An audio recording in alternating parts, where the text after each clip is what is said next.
So hello again, Mehdi, Mehdi and Darya, and welcome to Nakati. Because we decided to make this month of April a little bit revolutionary, sorry for my accent, because also of what is happening in Belgium, and also to remind people what is happening close to Europe, not as far. So it's why we asked our friend Mehdi to expose his nice pictures from Minsk Revolution, and Darya, the very active member of Belarus community here in Europe, to explain a little bit us and our friends who are probably watching us right now, and also those who will come this afternoon to ask some more questions about this situation in Belarus and how it happened. But first, maybe Mehdi, you can tell us a little bit more about you and how did you end up here? Okay. In Minsk and then in here. Minsk, how do I start? So I'm here first of all because it's cold outside and I've seen some light. And you were allowed to. Yeah. So I've been invited by Oksana because she noticed my pictures on the social media. I spent a semester in Minsk from September 2020 till January 21, and well, I had my camera, stuff was happening, so I just took some pictures of the protests, and basically that's it. So, when did you arrive to Minsk? I arrived there in September 2020, and I came back to Belgium. I left Minsk in January. So yes, I partied for New Year. And you did not. Yeah, so the parties were allowed during that time? Hmm? The parties were allowed during that time? I mean, when you were... In Minsk? Yes. Parties? Oh yeah, life kept going on. Yeah. Okay. It's another topic, but that's one of the reasons I was glad to be there, because yeah, everything was still open, bars, restaurants, and all. So good time. And Darya, maybe you can also introduce yourself and the association you are a co-founder of. Yes, definitely. Well, first of all, thank you for inviting me. Yeah. And your pictures are really nice, and I think it's very important that you took them and that your camera was with you, because I think through the lens of a camera you can really see how inspiring this revolution is. For me, a Belarusian who lives abroad for many years, I was really inspired by what I saw in August 2020. I've never seen anything like this in my life, and I grew up thinking that nothing can be changed, and I only knew one leader of the country in my 30 years of life. So for me it was really an eye-opening moment, I would say. So when I see it in your pictures, it really brings very strong memories and very strong feelings for me. So I'm happy to be here to have this nice conversation with you guys, and to maybe tell you more about Belarus, and maybe also ask some questions, because I'm interested in your perspective. I myself live in Belgium for many years, for almost 10 years now, and I've always been active in, let's say, human rights, democracy field. I've been working in this field for many years. And this past year has been for me the most, it was kind of a revelation of a year for someone who has been working in this field, because you see it from day to day, and you see, okay, there are ups and downs, but mostly at some point you lose hope. And this has been the most hopeful time in the whole of my career, let's say, and my also existence as a Belarusian. So yeah, I think it's a very important conversation, and it's a very important project of yours, the photography project, and I hope there will be more of this kind. Yeah, I think also that it's important to remind some important moments like this, because we all know that media, they quickly pass to something else, especially during this COVID year, where the main information is just about the virus, so we don't see what is happening just close to European Union, because Belarus is not so far. And also for us, for example, it's also important to remind that we need to fight for our liberties and rights, even at the from the very beginning. For example, like today in Belgium, there are also few violations, for sure not as much as in Belarus, but also maybe so you can explain for people like me. I don't even if I'm from Ukraine, and I understand that because we were talking about the flags, etc., the language also, but that's I think for me there are few problems similar in Belarus and Ukraine. But I know that my friends, for example, here in Belgium, they don't know enough about the situation. So maybe you just can explain how did it start the revolution in August? How why people started the protests?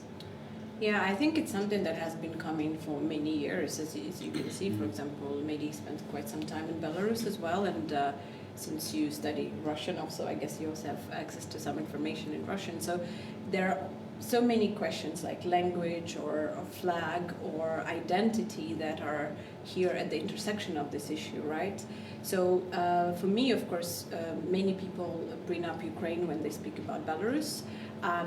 I don't think it's really the same situation that we saw during Maidan. There is no geopolitical issue in the middle of the protest. It hasn't been the main issue. It's always mentioned, let's say, the role of Russia. We cannot avoid asking ourselves those questions. What is the future of cooperation of Belarus and Russia? We cannot avoid that question, but it's not the main question Belarusians are asking, right? So when they went to the streets in August, they went there because they asked themselves, how long can I live with this government that is just lying to my face? You know, I voted, and every time my vote is stolen, and they just tried whatever number they want. So again, 80%, some made up numbers, and people just said enough is enough, and they decided to go to the streets. So for their right to vote, to choose their leader, to really choose their leader, not for some made up propaganda on TV. And for freedom, for human rights, they understood that if they don't step up, nothing will ever change. Because for 27 years, but at that time it was 26 years, people were trying to do something. There was always some activity, there were always some opposition parties, and civil society has been doing a lot of projects. But the combination of the COVID situation, which the response of the government was really poor, where of course the right rules were not applied, and then people who got sick were blamed for getting sick, like it's something is wrong with them that they got sick, you know, it's like it's not our problem. And of course the numbers that government is publishing are mostly also made up numbers. They are really trying to again use propaganda to lie to the people about the real COVID situation. So the combination of this really offensive behavior of the government with, of course, the scary scenario of this virus that became a pandemic all over the world, and plus 26 years just having the same kind of lies on TV, the same kind of situation where you don't really have a real parliament, where all the people who are sitting there just signing whatever papers are given to them, and no real elections for 26 years. All this brought people to the point where they could not stand it anymore. So it was really a tipping point. So what we saw has been in the making for many, many years. And it's not surprising. So of course the flag and the language, they will come at some point, as questions to be asked and brought to referendum to again ask whether this is the flag that people want to have or another flag. But at the moment, the questions people asking themselves are very, very simple. So the demands are very clear: free and fair elections, release of all political prisoners, restoration of their rights, and of course, everyone who committed any crimes against humanity should be punished. So that includes, of course, special forces and police. So pretty much these are the basic demands you can have in a functioning society where at least the minimum of the rights are respected.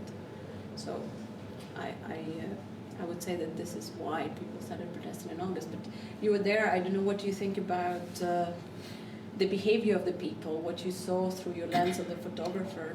What I saw in the protest, I took part in, I saw kind of quite peaceful protest actually, with a lot of solidarity. We were talking earlier about those people handing out some tea, some bottles of water, some sweets. But I was wondering, I have a question for you actually, and it's kind of maybe asking for your personal opinion. What do you think is going to happen next? Because I've seen the protests in September, October. Then I've seen them kind of faded away, because it was freaking cold outside. And do you think the people lost momentum? Is it gonna be easy for them to regain momentum and to yeah, I see what you mean. Of course, I mean, first of all, of course, solidarity for me is literally the main word in this whole movement, right? So Belarusians were always known, at least in the political culture of Belarusians, was always in the state of developing itself, right? So we never really came to the point that we saw last year and we see now, where people were really active politically and they were really supporting each other in their political activity despite their differences. This is the core of why this movement has been successful to me. So for me, one of the major challenges for Belarusian political field was that the opposition was always very divided, and that was of course partially and maybe mostly even the fault of the government. They were always trying to use this kind of divide and conquer approach through propaganda and so on. And this is the first time where people just disregarded all the differences, and they decided, okay, we have more important things to take care of. Let's concentrate on them, and then we will discuss our differences after. So this is the first time this actually happens. And I guess you coming from Ukraine, you know what it means, because also in Ukraine there were also similar processes where people, could not really unite around one clear idea, but then they did, for example, around cooperation with the EU and for further European integration. So for Belarus, it was more the idea of free elections, human rights, and so on. And that's why solidarity is incredible. Exactly what you saw at the protest, I completely agree with you. I was touched, and I was touched to tears, basically, by the way people treated each other, with a lot of respect. They were just peaceful themselves. They were also very respectful towards others. They were supporting others. Like if it was an elderly person, they would take care of them. If it was, let's say, very hot, everyone who could would help, bring in water or some food. Just drivers, just people you meet for the first time in your life that would just come and help you, just so that you continue protesting. So they say, okay, and when you say thank you, it's like, no, thank you, because you are the one who's actually doing the important things. You are here, and we are just trying to support you. If you were persecuted and you would go to the court, one of the touching points was for me to be present at the court and see when people would go to other people's court hearings. They never met them before, and sometimes you would end up in court and there was no one there, no friends, no family of yours, because they were not notified that you were actually arrested and brought to court. And there would be just people you've never seen before, and they would sit there, and you knew that they came there for you just to support you, just to say, okay, you are not alone, you are actually, we are with you, and we are totally, we are totally in unison, we understand you, and thank you very much for the fact that you are showing your position. So for me, solidarity exactly is the main idea, is like how people who could be very different or have no connection to each other, they just united around the idea of freedom, of basic freedoms, and they said, okay, we need to work together to get this, because it's for everyone. Even if maybe someone's political ideas are different from mine, we will figure this out later. So what will happen next? For me, of course, there's so many factors we have to take into account. I cannot see the future, but I can start by saying what you wish will happen next. But if you look at this solidarity, this is something so new and so amazing for our society that I would say somehow it gives me hope that people will not lose it, you know? Because if you've seen the power of solidarity with your own eyes, if you went to a protest like you did, and you saw, you know, people bringing water to you just because you were there, you know, like, okay, it's a small gesture, but still, or you were in court and someone came to you and just said, okay, like, stay strong, it's fine, and so on. You understand that these connections between people, it's very difficult to break. It's a completely different thinking. It's like before you were always, okay, I just care about myself and my family, their security, and maybe financial stability. This is what most people think all over the world. This is completely normal. It's your instinct. But when you go outside of this thinking, right, outside of your comfort zone, and you're just like, no, I cannot just care about myself. I have to care about society. When you go from private to public, right, and you think, okay, the public actually affects my private well-being very much, then you cannot really be the same person again, and you cannot be the same society again, you know? We went through a certain trauma, a very deep trauma, and I think this trauma and solidarity that followed this trauma, I think it will stay in the memory of the nation. And really, this is truly the nation building process, you know, like you really feel like you're one people. You really feel like you have to do something together. So for me, this gives me hope that eventually this will bring change. In which form? Okay, this we can debate from many different perspectives. We can give different timelines, this year, 5 years, and so on. Who knows, right? I can give you my opinion from different angles, of course, but the idea is this doesn't just disappear in the void, right? If you saw it with your own eyes and you experienced it, you know that it can be different. It's very difficult to go back and be again like, I don't care, and I will just be sitting at home and you do whatever you want, you know? Which was, unfortunately, the behavior of quite a substantial part of the population who was not undecided, let's say, that it's worse to take part in political process. They were really undecided. They were like, okay, what is the point? Like, there's no really any gain for me, let's say, and I don't see that it will bring any change. I think it's I mean, in different situations, it's the behavior, I think, of the majority of the people, because those people maybe don't feel this oppression on themselves, because maybe they have, you know, like you told, a family, a job, some activities, so they don't really feel it like some other people can feel it, so they don't feel concerned. And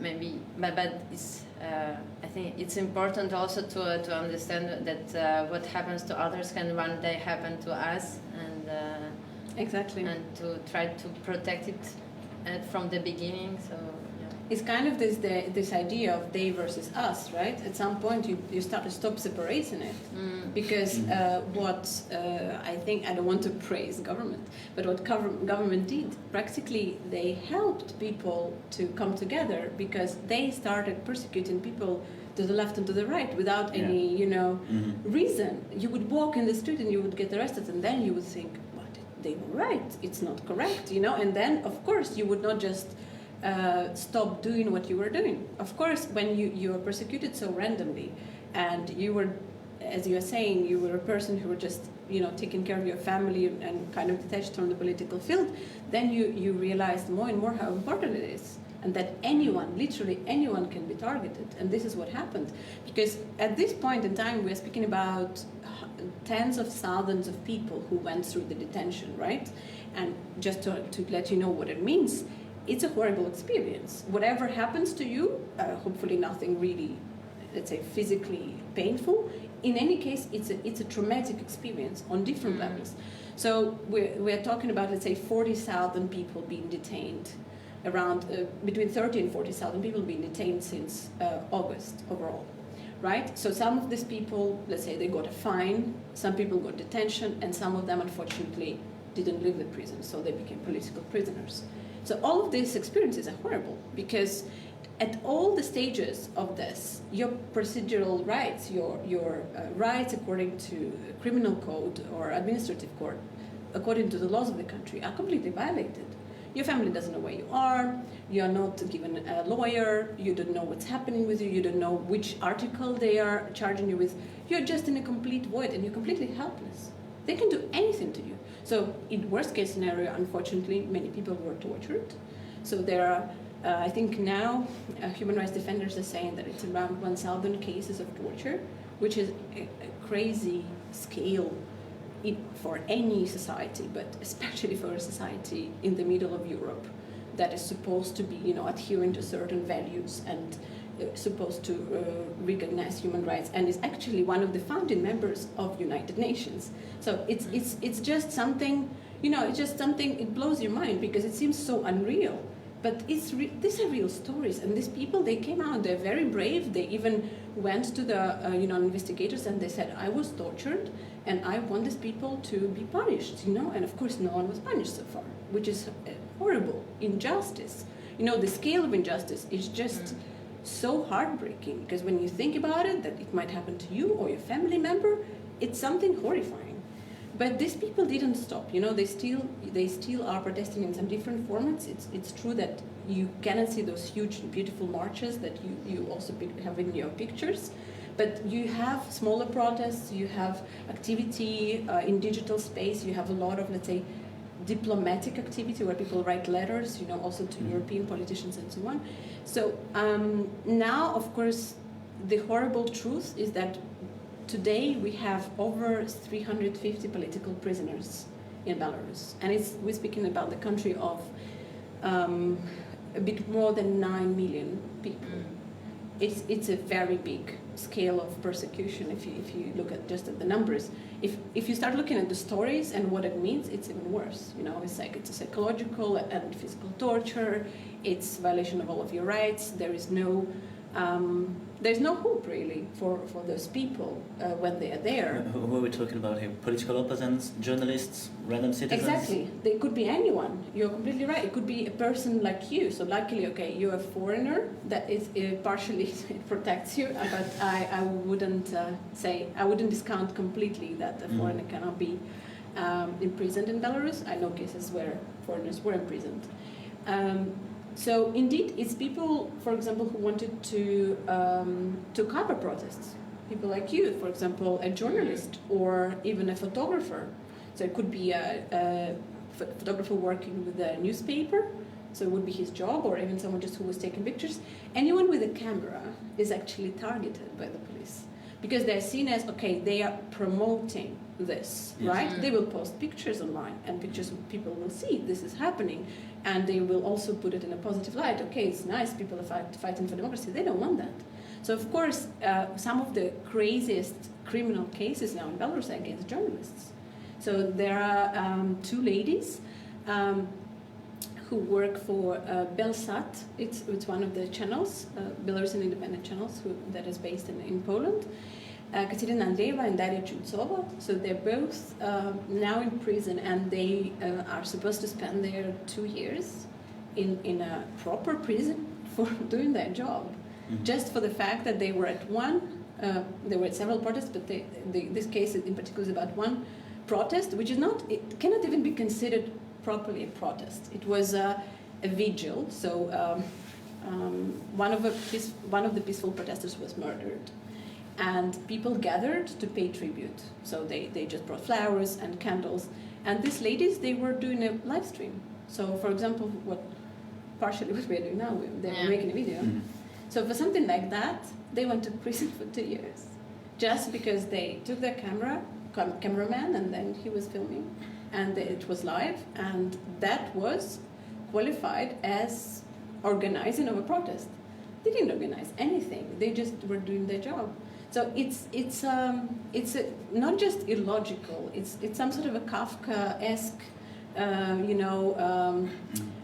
universe where you cannot really use any more law or logic to explain what's happening, because whatever you do can be qualified as crime, and you can be indeed journalist, photographer, political opposition. You can be a civil society member. You can be just a person working in the street.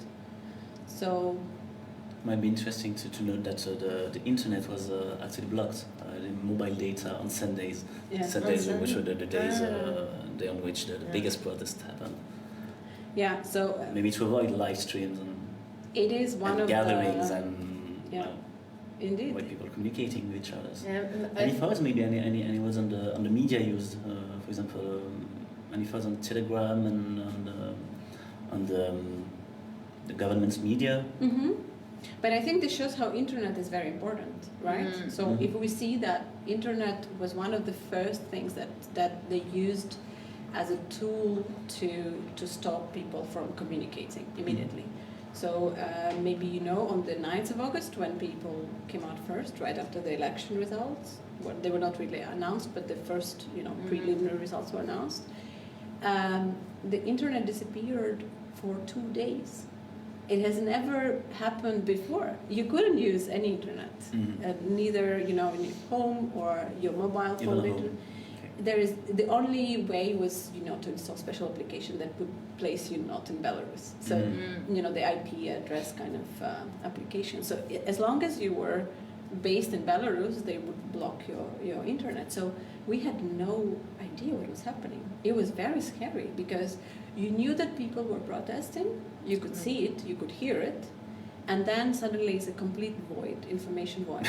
That looks scary. That's some North Korea level shit happening. Exactly, North Korea level. So imagine, immediately you think, oh my God, there must be victims, right? What are they hiding? Like, why are they not letting us check the news? So what we had to do, it was horrible. We had to text our friends abroad to send us news. So they could watch news or read newspapers here in Belgium, France, I don't know, wherever.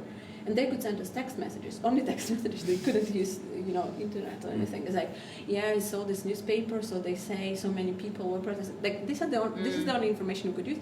Some people who were, fast enough and they could already install this application that they could also read some stuff on Telegram. And that's about it. We were in a complete void. Then we learned that there was one victim. We were not sure if he was alive and so on. So it was a very scary tactic, of course, because it gave you the idea that anything is possible for them. They can completely cut you out of the outside world. Indeed, like you always, people from almost every country would make a joke about North Korea. North Korea is like North Korea, but it can happen. Even in Europe. Yeah, even in Europe, even in Belarus, where pretty much everyone has access to internet, and they know this, and they know that people learn information from internet. This is a big power of internet, that you can read news from everywhere, in every language, and then you compare with what they say on the state TV, and then you're like, okay, they must be lying because everyone else says something else, right? Like, whatever your political inclination, let's say, or education level, at some point you will start asking questions. And when this happened, they just switched off the internet completely. You were like, something really horrible must have happened. And it did. They were torturing people. Those days that there was no internet, there was no information. When they arrested, we knew that they arrested already thousands of people during the first days. There was no information where the people are, where they took them, what was happening with them. And when they came out, when people learned what happened, because they came out and they said, we were tortured. And this is when people were completely shocked. Because as much as almost everyone can say, oh yes, Belarus is a dictatorship, what did you expect? We didn't know that they torture people. This is the crazy part, that even with all the horrible stuff that has been happening in the country for all these years, people didn't know that it was that bad. That they can just give them a carte blanche to do anything. It's like, okay, these 2 days you can do whatever you want. And people with some sick mind can take it as, I can torture people. Why not?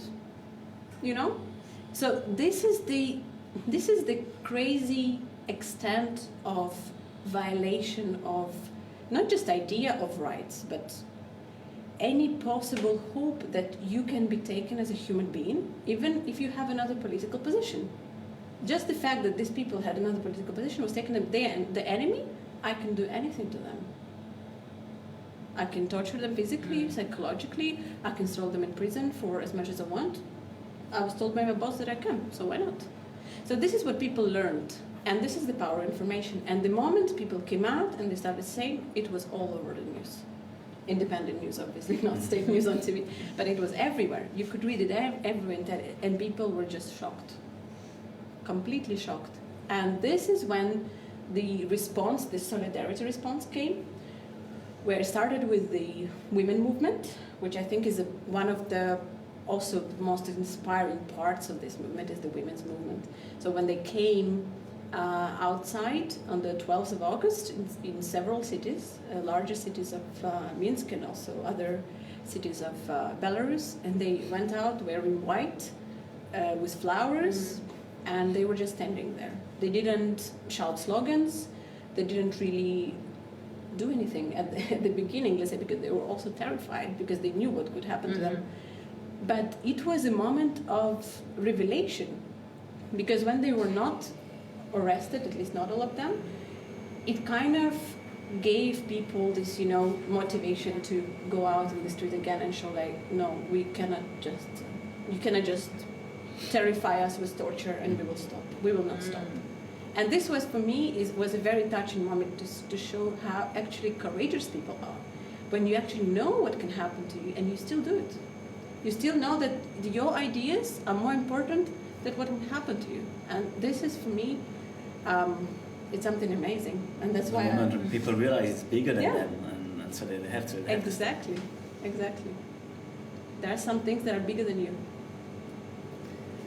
Yeah, and maybe you can also explain the flag, because we were talking about it. You were speaking about the colors. Yes. But both of you are in red, almost in red. I didn't think about it. You're getting there. Yeah. You're getting there. But anyway, you're a more cautious one. In Belarus, you would fare better than me and Oksana, because yes, unfortunately, the persecution is quite, as I said, Kafkaesque, logical, and very exaggerated in many ways. So this is the flag that is used in the protest that you've seen many times, of course.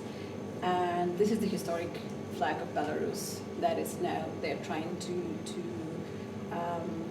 call it an extremist symbol. And they are trying to make it illegal to show it anywhere. So anyone with this flag can be arrested, which is really tragic for the symbol of freedom, actually, which became mainstream in the past year. Almost everyone owns this flag at this point, even though it is not the government, the official state flag, right? So the official state flag was the one introduced during the Soviet times and reintroduced by Lukashenko when he came to power. This is the flag that was invented at the beginning of the 20th century and was first used in 1918. When the Belarusian People's Republic was proclaimed. So that was actually 103 years ago on the 25th of March. So we recently celebrated this day.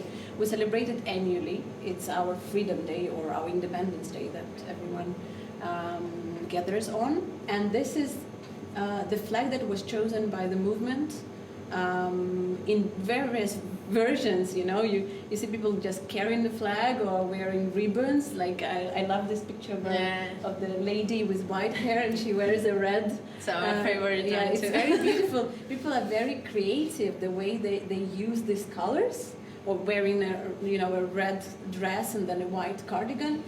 And unfortunately, all these things, what can lead you to be arrested in Belarus? It's really shocking that you can be arrested for what you wear. Or if you even show this flag on your balcony, which is your own apartment, you can do whatever you want there pretty much. But this is something that became a very, very important symbol for the country in this year in particular. It has always been used by the opposition in all the rallies, but this year it became really mainstream. It's not anymore an opposition symbol, it's really the majority symbol. And then, of course, the other is still used on the pro-government rallies, for instance, that are organized by government. They bring that flag and they are trying to, they try to copy a lot of things from the freedom protest. They're like, oh, you're doing a rally? Okay, we will do a rally as well. And then, of course, they do it in a more ridiculous way. But those are not really genuine. We were talking about those earlier, and exactly. Words out.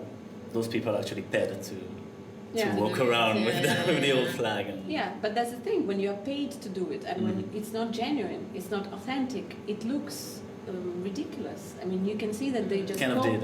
Yeah, they People just are not copy. so stupid, so they notice it. I think. Yeah, it just looks like you were forced to come there. You know, like you have to go there, so you're just standing there without any enthusiasm, and you can see it. You can see it. Yeah, like if you compare your pictures with pictures from those rallies, those would be like so different. You know, I actually took some of those rallies because I thought I'm not here to have a political opinion or anything. I'm just a foreigner. I don't know shit.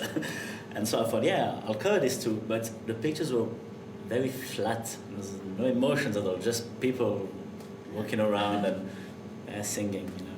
But, yeah, and those songs they had to make up because they they had to come up with something because the protests, the freedom protest was so much more creative. You know, the creative slogans, the people were dressing up in different characters even, or like the colors, the flowers, the balloons. It was beautiful. It was just like a festival. It's like you went to a festival and actually showed your political position. It's like two in one. There was music. There were people playing drums. They were like. It was amazing. There was whole bands marching in the street, like someone would just bike and have a drummer at the back of the bike. I mean, it was something that no one has ever seen before. Also, in terms of creativity, like everyone just is like, okay, I have this idea. Finally, I can implement it. You know, because no one ever was allowed before to march in the main street of Minsk, for example. And of course, protests were just, let's not forget it, they were happening everywhere in the country, right? Especially in the cities, of course, but also in smaller towns. But all the major cities had protests, some more, some less, but unprecedented protests. Like the district, the regional cities, they were never really known for being like big opposition hubs with a lot of protesting and so on. So even for the 25th of March, there were always like very few people gathering. But this time, people were showing up everywhere, not only in Minsk, which is also a big part that shows that this is not a movement that is, segregated only to the capital or only to a certain social group, let's say the youth. You saw it yourself, and I love those pictures. These are probably my favorite pictures, are the pictures from the Seniors' March, which is used to be every Monday march of pensioners, of grandmas and grandpas, who would sometimes also come with their grandchildren, kind of, so that they support each other. And I love this kind of creativity. They even brought their, knitting stuff. They would knit a white, red, white flag. I kid you not, it was so beautiful. It's like, yeah, this is a grandma flag. It's knitted, like a proper knitted flag. And like she was carrying it around. Or like all the slogans were like, we are with our grandchildren. It's a great message that it goes from your grandma to your friend, Or let's say if there were protests by the doctors, by the teachers, by all kinds of professions at that point. So, and doctors, we should also know that, Belarus is the society where most of the doctors, more than 90%, are employed by the government, and the same as teachers, right? So you are actually, you can lose your job. So you're not just going, to show your political position. You're probably losing your job tomorrow. And what you were saying about pro-government rallies, they were also forced to pro-government rallies, and they would say, no, I'm not going. And you could also be fired for this. So you could be fired twice already, even for saying no to one and yes to the other. And they made this choice. And yes, sometimes they were fired. And sometimes they just were strong enough, they showed their position, they didn't let to be intimidated, when someone was fired, they would come to support them and say, no, that it's a great professional, you cannot fire him or her just because they have another political position. So this wonderful solidarity, it just goes through the whole spectrum of social groups, ages, political ideas, from left to right. And that's why it's so inspiring. And that's why it's also so beautiful, because also artists contributed to it. People, from different creative professions, they also came together. They wrote many songs. They performed together to support the movement. It's really inspiring. It's something that is unprecedented for Belarus, but it's also unprecedented on, I guess, a grand scheme of things. If you look at the processes that are happening in the world, where democracy is backsliding in many countries, there is this country in the middle of Europe where you have had an authoritarian regime for so many years, and they said, no, actually we don't want this anymore. It's quite incredible. It's quite, it was long time coming, but it also gives you hope that in the middle of this kind of a pessimistic environment about democracy, you can be very optimistic and believe that you can change things. And that's the beautiful thing. And this is what I see in your pictures. Again, I want to say that for me, they bring a lot of wonderful memories and really bring tears to my eyes, because to me, this is the beauty of these people is what movement is. Without each and every person who believes that they can do something, what they maybe consider small, but in my eyes it's huge. And it's incredible to see such huge crowds behaving in such a nice way, you know, like avoiding stepping on the grass, not to destroy flowers, waiting for the light to be green, those kind of things.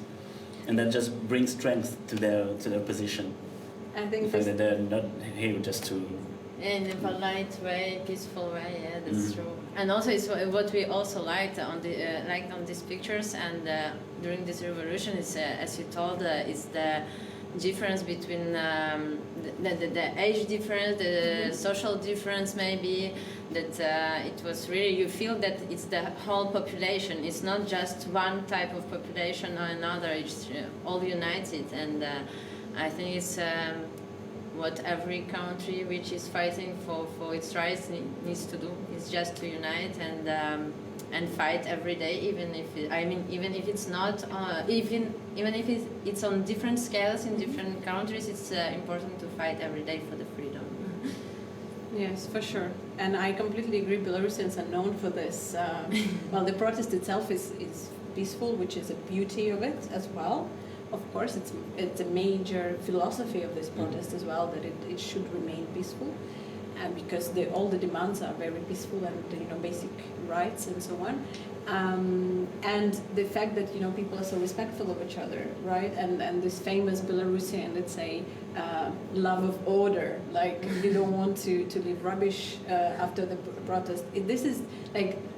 The whole thing of people first bringing you water and then collecting the bottles to recycle them, it's like this beauty of, you think about human rights, but you also think about environment. That's nice, you know? Yeah. And you also think about public space. If you cannot see and you want to stand up on on a chair, on a bench, you take off your shoes. Yeah, those picture creating a buzz of those people just taking off their shoes. Because you don't want to make someone else somebody is going to sit there. Yeah, exactly. This true. Respect for public space, which again is okay. It was always kind of a nature of Belarusians to be respectful of order and public space. But it also for me, this connection between private and public, it's like I don't only care about myself, I only care about the others. Yeah. And this is the combination of all these things makes this protest unique for so many reasons, and that's why I hope it will succeed. Yeah, I hope so too. And before we finish, I just would like to ask you maybe some few questions about the kitchen, as we are at the restaurant. Yeah. So just maybe do you have some recipes to advise us with typical traditional Belarus meals? Or you, Mehdi, what did you like? I would like to hear maybe from Mehdi. Mehdi tried. I hope you tried some nice food. Yeah, I tried stuff. I even tried meat in spite of being vegetarian for 10 years. Hey, I'm polite, I gotta say. It's hard to be vegetarian in Belarus. I completely agree. In Slavic countries. Yeah, it's kind of hard. I tried. I basically consumed a lot of potatoes. All kind of forms. Here is the answer to your question is potatoes. So almost everything in Belarus revolves around potatoes, which is there's a lot of respect also for this wonderful vegetables. So I would recommend, if you at some point have this kind of more thematic Belarusian we always cuisine. Try to include a different a lot of nice stuff. Yeah, you have Georgian and so on. So if you ever considered making something Belarusian, I think the most traditional and typical thing that comes to everyone's mind when they think Belarusian cuisine is draniki, which is it's my favorite. Yeah, it's quite some work, and you have to do It's like potato pancakes, right? Exactly, Yeah. it's very nice. So indeed, it's you can make a lighter or let's say a bit more heavier version, but overall it's a nice dish. It's quite filling. You don't have to eat a lot of it. It is. Yeah, all of the Belarusian cuisine is also very filling. But yeah, I would recommend draniki or some other dishes based on potato, like babka. It's also similar to draniki because it's also potato, right? Yeah. That like graté, but at the same time grated potato, but you would put it in the oven instead of frying so it's it. even healthier. Exactly, I would So say it's a little bit less oil and much less oil actually. I think it's for sure a good idea, especially for our brunches, and when we will be able and allowed to let people inside, because I think it's something more to eat directly, because when it's warm, yeah. But for sure, it's a good idea, and it's draniki is one of my favorite dishes, and if it's even made in the oven, it's even better. Yeah. So can we expect to find some draniki here for pretty sure. soon? Hope for this summer when we will be allowed. Yes. And I would like to thank you both of you for coming today and to explain us a little bit more about the situation in Belarus, and for you, Mehdi, for your exposition. And, Thank you for inviting us. yeah, and I invite all people who are watching us to also come discover this exhibition until end of April. Thank you. Thank you. I'll just say hi to the friends I made in Belarus and Żyje Belarus. Yes, we have to finish like that. Again, I would like to thank you again for the pictures and this project. I find it extremely important. I mean, if I would say one thing that any person can do outside of Belarus, a foreigner or Belarusian living abroad, is to bring more attention to Belarus and what's happening there. And this is exactly this, because these pictures are very strong, and this gives a really strong message for people to, try to do something. So I would say that this is super important, and I would like to thank you for your work on these pictures. And that's a very good way to end our conversation. Is indeed Żyje Belarus is a very important slogan for Belarusians. So and what does maybe for our people for watching, what does it mean? Indeed, so it means long live Belarus, and it's a common slogan used at the protests that brings people together, and you usually do it 3 times, and then people repeat after you, and then people always repeat yes. whatever the time. It's very powerful, and at the end they say "Żyje," which means long live. It's really a very heartwarming slogan that means that people really believe in that freedom will come back and the country will be free. So let's hope for that. Żyje Belarus. Żyje wieczna. You can say also Żyje wieczna, which means it will live forever. Live forever. Yeah. Thank you. Thank you, everyone.